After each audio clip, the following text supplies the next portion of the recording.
வணக்கம், welcome to Jothi kitchen.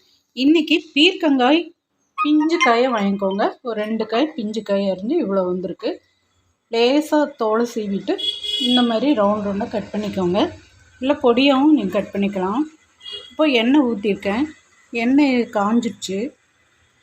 அடுப்பு மீடியமாக வச்சுக்கோங்க. 1 ஸ்பூன் கரெக்டாக ஒரு ஸ்பூன் மல்லி போட்டுக்கோங்க. சின்ன வெங்காயம் ஒரு 10-15, 2 வரமிளகா. இந்த பீர்க்கங்காய் அதுக்குள்ளே போட்டு நல்லா வதக்கிக்குங்க. இது நல்ல நார்ச்சத்துள்ள துவையல். இது இட்லி, தோசை, சாதத்துக்கும் ரொம்ப நல்லாயிருக்கும்.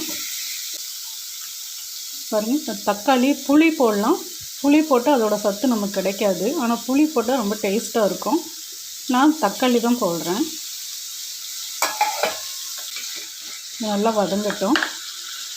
வேர்க்கடலை, வறுத்த கடலை இது போட்டுக்கோங்க. ஒரு 2 ஸ்பூன் போட்டால் போதும். நல்லா வதங்கிட்டு உப்பு போட்டுக்கோங்க.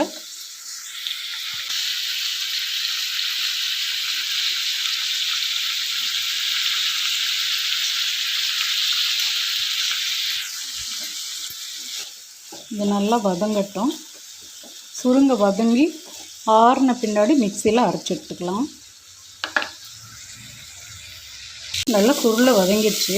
இது இறக்கி வச்சுட்டு ஆற வைக்கலாம். ஆறின பின்னாடி மிக்சியில் அரைச்சிக்கலாம். லேசாக தண்ணி தெளித்து அரைச்சா போதும். தண்ணி நிறைய ஊற்ற வேண்டாம்.